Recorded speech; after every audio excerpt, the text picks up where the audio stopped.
오늘 큰 은혜 받으십시오.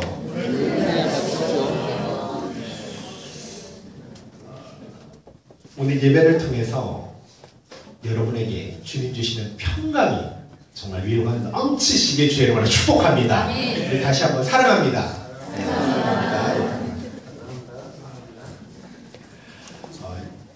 여러분이 예배를 참여할 때 또 말씀을 들을 때 기대를 하셔야 돼요.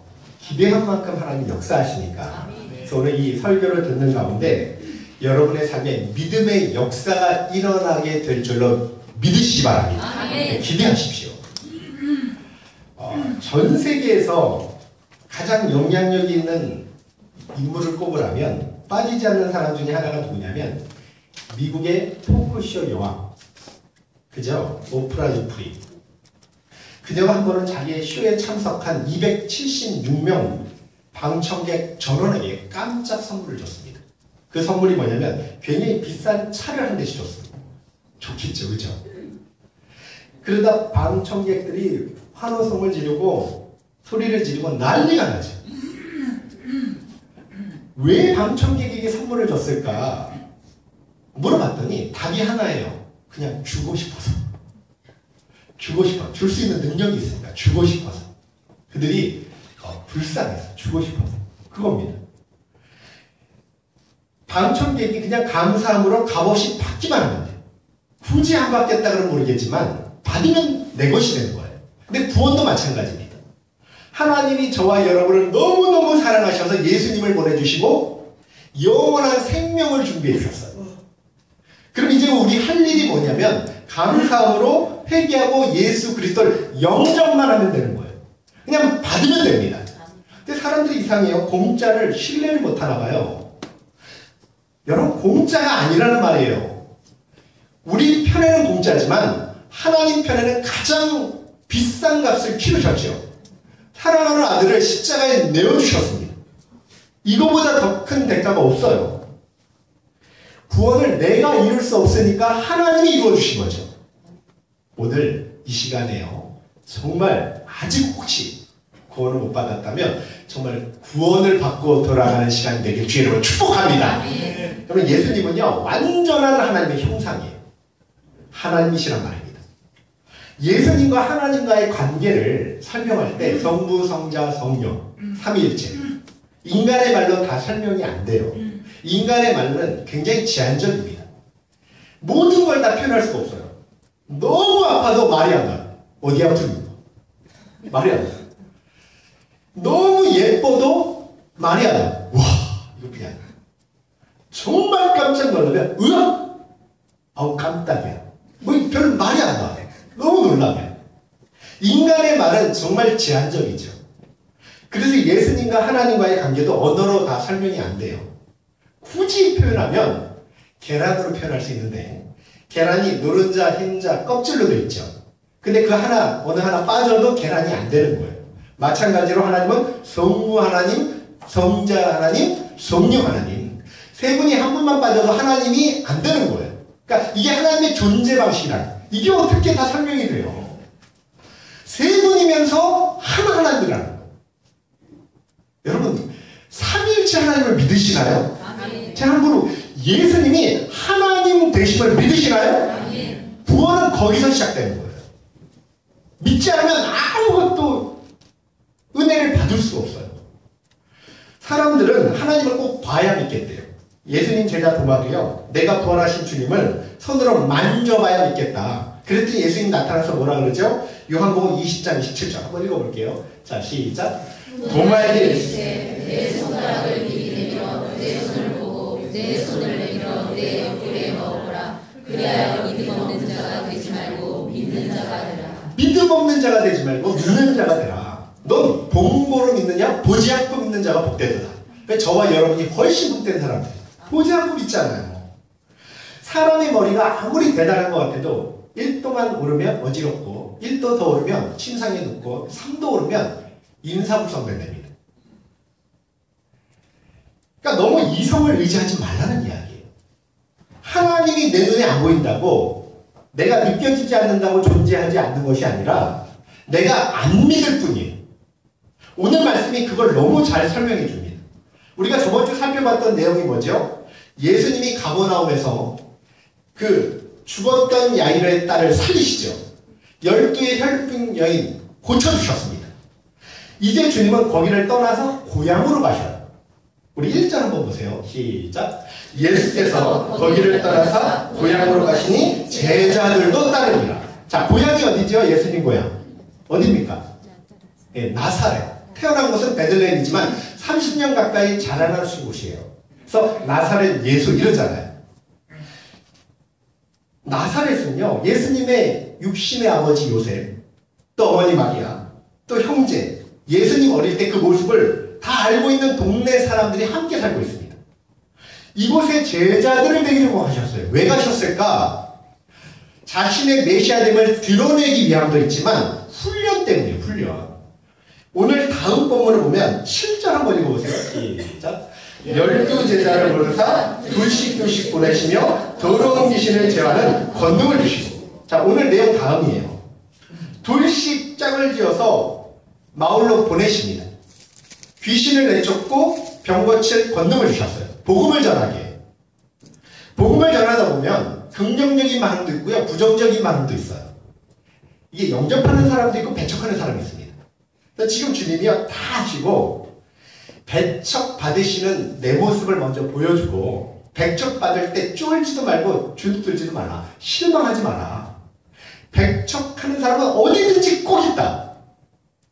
담대하게 복음을 전하라. 가르쳐 주시기 위해서 고향으로 가셨습니다. 자, 고향 나사렛에 도착해서요, 안식일이 되었을 때 회당에 들어서 설교를 하셔요. 우리 2절 한번 읽어볼게요. 시작. 안식일이 되어 회당에서 가르치시니 많은 사람이 듣고 놀라 이르되 이 사람이 어디서 이런 것을 얻었느냐? 이 사람이 받은 지혜와 그 손으로 이루어지는 이런 권능이 어찌 되느냐? 예수님 설교 듣고 반응이 뭐예요? 놀랐다고 표현하죠. 이게 원문 뜻은요, 정신을 잃었다, 일격을 가하다, 공황 상태 빠지다, 이런 뜻이에요. 매우 큰 충격을 받았단 말입니다.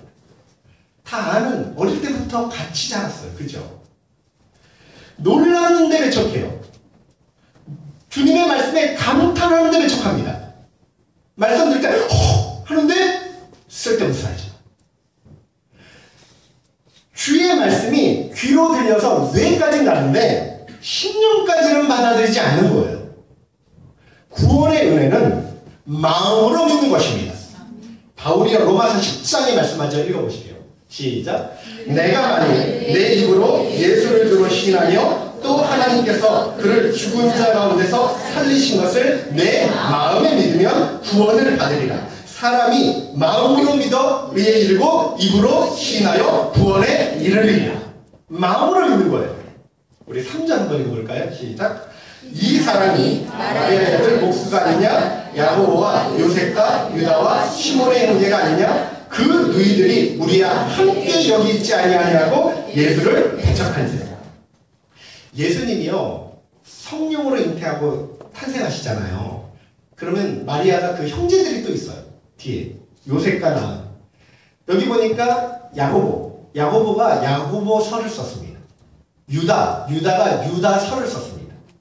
그리고 요셉, 시몬 이렇게 나오죠. 요셉, 시몬은 자료가 없어요. 성경도 그 이후에 말씀을 안 해요. 그리고 자매들이 또 있었어요. 많이 있었어요. 몇 명인지는 정확히 모릅니다. 근데 이 사람이 마리아의 아들 목수가 아니냐. 히브리인들은 원래 자녀 이름을 부를 때 아버지 이름과 관련해서 부르는 게 관습이에요. 그러니까 원래는 어떻게 불러야 되죠? 마리아 아들이 아니라 요셉의 아들. 그러니까 예수님을 깎아내리는 모욕적 언사입니다. 요셉이 아무리 일찍 세상을 떠나고 예수님이 가장 역할해도 관습상 어머니 아들로 부르는 것은 용인이 되지 않았어요. 그러니까 경륜적 표현이에요. 이 마리아의 아들. 너를 메시아로 받아들일 수 없다는 말입니다. 거기다가 이 사람이 이게 세 번이 나오는데 2절 보세요. 이 사람이 어디서 이런 것을 얻었느냐? 이 사람이 받은 지혜와 그 손으로 이루어지는 이런 권능이 어찌 되느냐? 3절에요. 이 사람이 마리아의 아들 목수라. 이 사람이 어디다리고 이 사람이야? 이 사람들이, 그죠? 그러니까 깎아내리는 표현이에요. 예수님은 이번 고향 방문이 공생의 기간 동안 두 번째입니다. 첫 번째는요, 누가복음 4장에 나와요. 그때도 회당에서 설교를 하셨습니다. 이사야 61장 말씀을 가지고 설교하는데 메시아에 대한 예언이에요. 이 말씀이 이루어졌다. 그러니까 내가 메시아다. 그러니까 갑자기 그들이 화를 내면서 예수님을 끌고 낭떠러지까지 갑니다. 거기서 밀어뜨려 죽이려고 했어요. 만약에 주님이 기적적으로 그곳을 지나가지 않았다면 큰일 날 뻔했습니다. 이적을 베푸셔서 지나가셨어요. 물론 믿고 안 믿고는 그 사람 자유가 아니냐. 왜 믿음을 강조하느냐. 안 믿어지기 때문에 안 믿는데 너희가 왜 그러냐. 이러면 할 말이 없지만 예수님이 사람들의 믿음 없음에 대해 이상히 여겼다고 하죠. 6절 한번 읽어볼까요? 6절 시작. 그들이 이상히 여기셨어요. 주목할 것은요, 믿지 못하는 것이라고 안 하고 믿지 않은 것이라고 했다. 굉장히 중요한 차이예요. 믿지 못하는 것, 믿지 않은 것 천지 차이예요. 사람 선택이 들어갔다는 거예요. 믿지 못하는 것은 믿으려고 하는데 안 되는 거예요. 근데 믿지 않는 것은 믿을 수 있는데 믿지 않는 겁니다. 선택과 의지가 작용하는 거예요. 학생들 가운데 정말 공부를 못하기 때문에 못하는 아이가 있어요. 반면에, 그러니까 머리가 안 되니까. 반면에 공부를 안 하기 때문에 못하는 학생이 있어요. 못하기 때문에 못하는 아이는 건드리지 마세요. 걔도 최선을 다한 겁니다. 그러니까 한계가 있다는 거예요. 그 탓하지 말고 자신을 잘 생각해보면 내가 어릴 때 공부 잘했는지 한번 생각해보세요. 괜히 애만 잡는 데가 너무 많거든요. 누구 닮아서 그래요? 자기 닮았지. 그런데요, 그 아이는 하나님이 꼭 다른 은사를 주셨어요. 그러니까 남이 갖지 못한 은사를 그 아이에게만 주신 것이 분명히 있다는 말이에요. 그걸 찾는 거예요. 근데 문제는 뭐냐면 머리는 좋은데 공부를 안 하는 애가 문제예요. 그건 부모가 얼마든지 책임을 추구할 수 있습니다. 그런 권리가 있어요. 그런 아이가 혹시 교회에 있다면 빨리 회개해야 돼요. 아니, 그렇게 좋은 머리까지, 제가 머리가 좋지 않습니다. 여기서 고백하지만 어릴 때 근데 노력은 했어요. 노력에 당할 게 없습니다. 제가 목회도요, 사실은 노력을 많이 해요. 설교 준비도 남들보다 더 많이 준비하면 되지, 이런 생각을 많이 갖습니다. 남들 3시간 할 때 전 6시간 하면 되잖아요. 물론 그때 하나님 은혜를 주셔요. 근데 우리 신기사님보다 머리가 제가 많이 딸려요. 신사님 머리가 이제 좋아가지고 S대를 가는지 모르겠는데 저는 딸립니다. 그러니까 너무 머리 막 계산 이런 걸 저한테 요구하지 마세요. 그냥 알아서 사셔요. 네. 마찬가지로 믿을 수 있는 기회가 없기 때문에 못 믿는 건 그건 별개 문제. 근데 믿을 수 있는데 믿지 않는 건 책임이 따른다는 말이에요. 주님은요, 죄의 문제 때문에 사람을 나무라신 적이 없어요. 왜냐하면 예수님은 죄인을 구원하러 오셨기 때문에. 심판으로 오신 게 아니라 영생을 주러 오셨습니다. 적어도 그들 죄 때문에는 나무라신 적이 없어요. 오히려 가늠한 여인에게도요, 나도 너를 정죄하지 아니하겠다. 죄인들을 위해서 돌아가시기까지 하시지 않습니까? 근데 사람 믿음 없는 걸 보면요, 가차없이 책망하죠. 너희가 어찌하여 의심하느냐? 어찌하여 아직 믿음이 없느냐? 의심하는 자가 되지 말고 믿는 자가 되라. 오늘 본문도 봐요. 저희의 믿음 없음을 이상히 여기셨다. 제가 이걸 원문을 찾아봤어요. 이상히 여겼다는 말이 뭘까? 단어가요, 헬라어로 다우마조예요. 다우마조. 사복음서에서 30번 사용합니다. 근데 예수님과 관련돼서 사용된 건 이 3번이 있는데 2번은 백부장의 믿음을 칭찬할 때 사용했고요. 1번이 오늘 본문에서 사용했어요. 마태복음 8장 10절 한번 읽어볼게요. 시작. 예수께서 들으시고 놀랍게 여겨 따르는 자들에게 이르시되 내가 진실로 너희에게 이르노니 이스라엘 중 아무에게서도 이만한 믿음을 보지 못하여. 누가복음 7장 9절 시작. 예수께서 들으시고 그를 놀랍게 여겨 돌이키사 따르는 무리에게 이르시되 내가 너희에게 이르노니 이스라엘 중에서도 이만한 믿음을 만나보지 못하리라 하셨어. 주님이 다음하죠. 놀랐다는 때는 기대 안 했는데 믿음이 너무 뛰어날 때 반응을 보일 때 깜짝 놀라봐요. 오늘처럼 믿을 수 있는데 충분히 안 믿을 때 놀라시거나 둘 중에 하나라니. 저와 여러분은 믿음으로 긍정으로 주의를 놀랍게 해드리는 주의 사람이 되게 주의 이름으로 축복합니다. 야, 이렇게 은혜줬는데 기적 신기하다. 이런데도 안 믿어? 이렇게 놀라게 해드리면 안 되겠죠. 그죠? 사람은요, 아무리 죄가 바다같이 많고 크다 할지라도 다 용서받을 수 있어요. 하지만 믿음 없는 건 대책이 없습니다.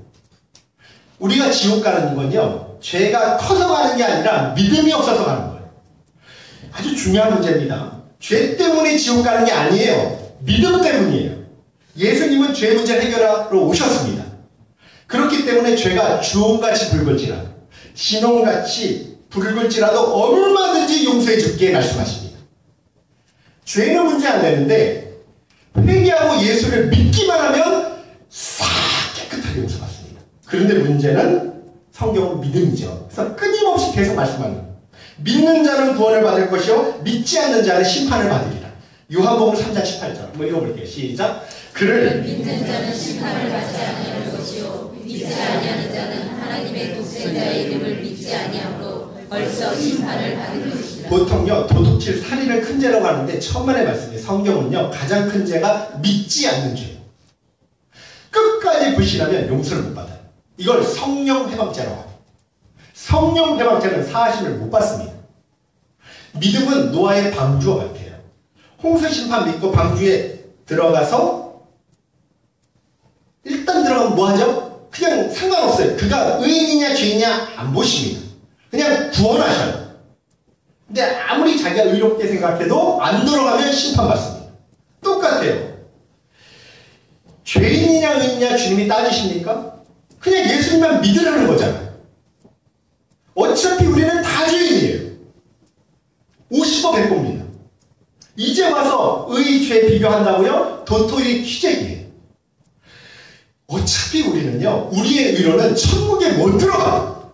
한 번만 죄를 져도 못 들어갑니다. 내가 조금 더 다른 사람보다 의롭게 살았다고? 좀 더 도와줬다고? 천만의 말씀, 만만의 콩떡이에요. 절대 못 들어가요. 믿음으로 예수님의 의를 덧입기 전까지는 깨끗함을 받지 못한다는 말이에요.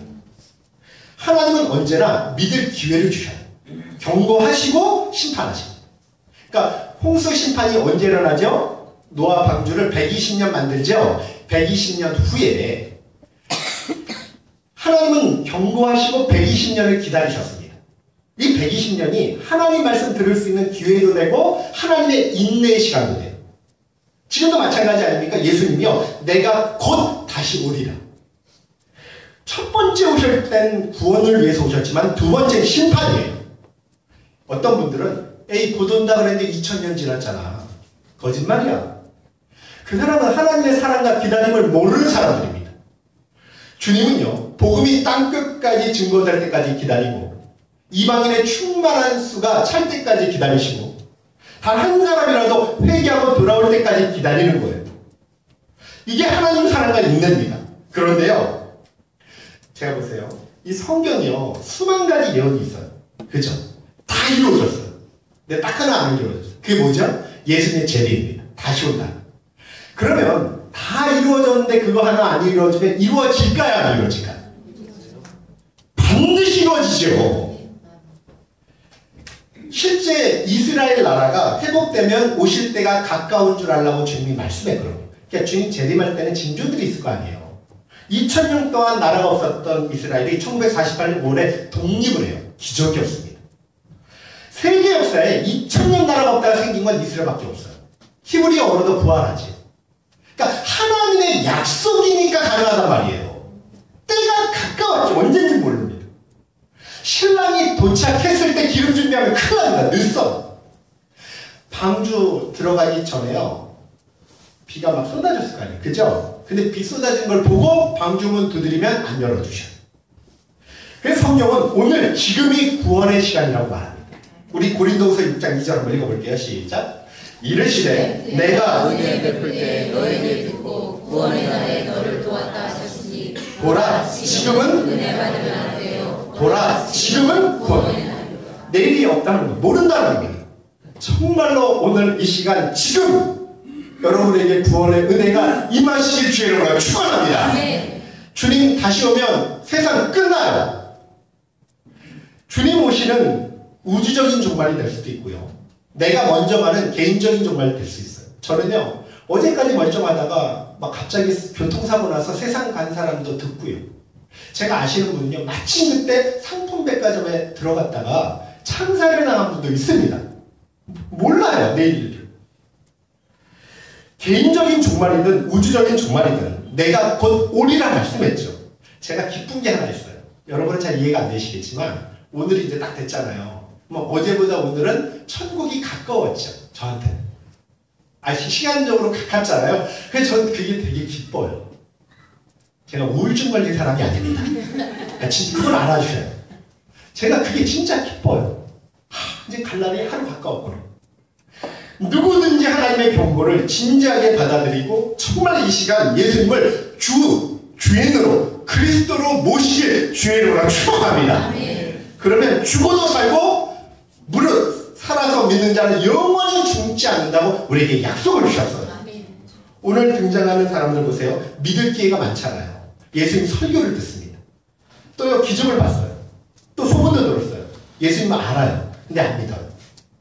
이렇게 선입견이 무섭습니다. 예수님을 안다는 거예요.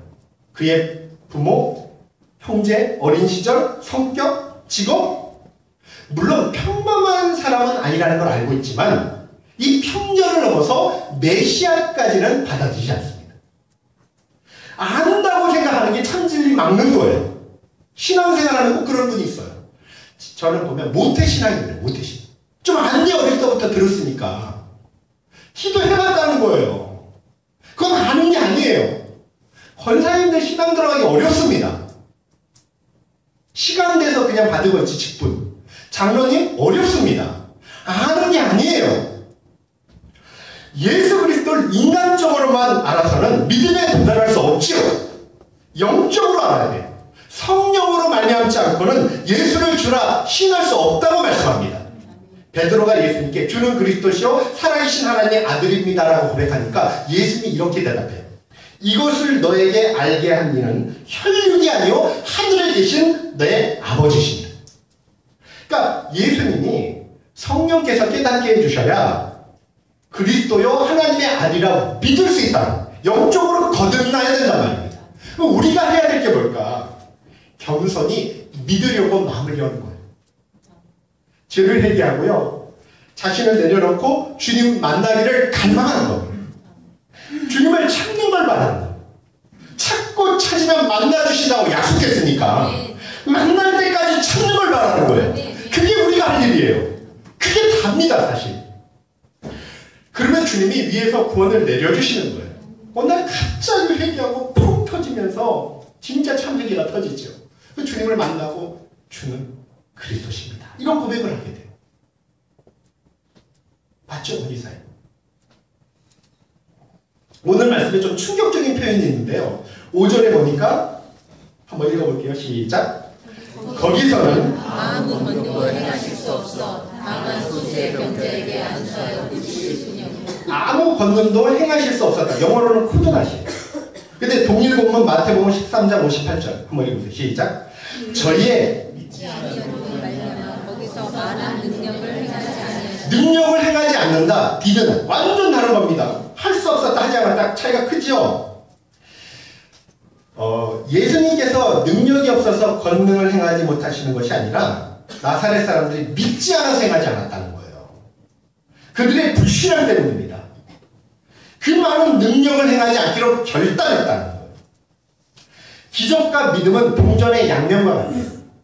믿음이 있는 곳엔 기적과 은혜와 또 권능이 항상 나타나지만 믿음이 없는 곳엔 기적, 능력, 권능 안 나타납니다. 기적은 주체자이신 예수님과 그죠? 그리고 객체인 우리의 믿음이 딱 만날 때 스파크가 일어나요. 근데 오늘 5절을 보세요. 소수의 병자에게는 안수하여 고쳐주시죠. 다 안 믿는 게 아니에요. 기적을 체험한 사람들이 있었습니다. 믿음 없는 공동체, 믿음 없는 무리, 믿음 없는 가정, 얼마든지 개인적인 믿음을 가질 수 있다는 말이에요. 믿음은 개인적인 거예요. 안 믿고 믿고는 개인적 문제지 집단, 공동체, 가정 문제가 아니라는 말입니다. 저도요 불교 집안에서 믿었어요. 믿음은 기적의 문을 여는 열쇠입니다. 믿음은 주님께서 마음껏 역사하시는 통로입니다. 우주 만물 다스리는 데는 우리 믿음 필요 없어요. 하나님 다 알았어요. 근데 내 삶에서 역사하는 만큼은 우리 믿음이 필요해요. 내 삶의 기적만큼은 우리 믿음이 필요합니다. 우리를 구원하기 위해서도, 복을 받기 위해서도, 환난에서 건진받기 위해서도 저와 여러분의 믿음이 필요해요. 하나님이 그렇게 정해놓으셨어요. 약속을 줍니다. 그걸 언약관계라고 해요. 마지막으로 제가 찰스 스펄전 목사님 이야기를 하려고 해요. 어느 날 스펄전 목사님이 제자들을 런던 거리에 집회를 열게 하고 이제 보내는 거예요. 전도팀을 만들어 보내는 거예요. 그들이 집회 마치고 돌아서 보고하는데 어떤 제자는 집회를 성공적으로 마쳤어요. 결신자가 많았습니다. 근데 어떤 제자는 완전히 실패했어요. 한 명의 결신자를 못 얻었어요. 그래 한 제자가 풀이 죽어서 이렇게 이야기해요. 저 실패했습니다. 왜 저는 그리스도께 인도하지 못했을까요? 이해할 수가 없어요. 충실히 설교했고요. 제가 죽을 힘을 다해 노력했는데 왜 나의 호소에는 응답이 없습니까? 이렇게 했대요. 그때 스펄전 목사님이 당신이 설교할 때마다 하나님의 능력이 영혼을 구원하실 거라는 걸 기대했습니까? 물어봤대요. 아니요. 저는요 다른 이들처럼 은사나 재능도 많지 않고요. 교육도 마치지 못했습니다. 기대하지 못했어요. 거의. 그렇게 이야기했더니 스펄전 목사님이 바로 그것이 결과를 얻지 못한 이유입니다. 믿음 때문이라는 거예요. 제가 설교하면서 오늘도 제 설교에 믿음의 그저 동료를 받고 또 이 가운데 설교하는 가운데 구원 얻을 백성이 있겠다. 이런 기대감이 없으면 제 설교가 죽은 설교란 말이에요. 주님은 저와 여러분에게 믿음의 반응을 기대하셔요. 아멘. 여러분 정말로 주님을 믿고 기대하시길 주님으로 축원합니다. 아멘. 주님께서 우리의 병든 영혼, 병든 정신, 육체, 가정, 인생을 치유하실 것을 믿으십시오. 아멘. 믿음대로 되게 하실 거예요. 아멘. 성도의 가장 큰 무기가 뭐냐? 믿음이죠. 요한일서 5장 4절 시작. 물은 세상을 이기느니라. 세상을 이기는 승리는 이것이니 우리의 믿음입니다. 마태복음 17장 믿음이 겨자씨인 만큼 하나만 있어도 산을 들어 바다에 던질 수 있다. 못할 것이 없다. 믿음의 힘을 말해요. 신앙은요 잘 들으세요. 결단. 마가복음 9장 24절 할 수 있거든요. 무슨 말이에요? 믿는 자에게 능치 못함이 없다 이랬더니 그 귀신 들린 아이 아버지가 뭐라고 말하냐면 내가 믿나이다. 나의 믿음 없는 걸 도와주었어. 여기 비밀이 들어있어. 그러니까 내가 믿나이다. 먼저 결단하는 작정하는 겁니다. 믿기로 무조건 믿기로 죽어도 믿기로 작정하는 거예요. 그리고 뭐 하는 거예요? 나의 믿음 없는 걸 도와주십시오. 그렇게 하면 반드시 은혜 주십니다. 아멘. 여러분 그렇게 안 해서 그래요. 근데 저는 우리 참사막교회가요 오늘 이 시간에 나는 누가 무슨 말을 하든 난 무조건 믿겠다. 아멘. 죽어도 믿겠다. 아멘. 끝까지 믿겠다. 아멘. 이렇게 결단으로 나아가기 주의로 축원합니다. 날마다 그래서 믿음으로 주 안에 있는 복과 또 풍성한 은혜를 마음껏 누리시고 오늘 이 말씀처럼 그죠? 또 그 소수에게는 하나님 기적을 베푸셨잖아요. 날마다 기적을 경험하시는 저와 여러분 되시길 주의 이름으로 축복합니다. 네. 오늘도 그런 마음을 가지고 찬양하고 기도하기로 합니다. 우리 찬양하시고